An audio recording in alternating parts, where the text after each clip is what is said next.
আমাদের পরিচয় একটাই, আমরা ধানের শীষের কর্মী। আগামী 12 তারিখে আমরা ধানের শীষের বিজয় নিশ্চিত করে ঘরে ফিরব।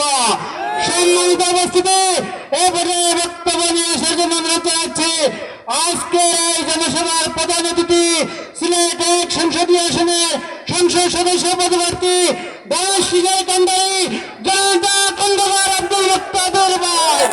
জনতা খন্দকার আব্দুল মুক্তাদির ভাই। আরে ভাই এগুলো পাবলিক আছে না?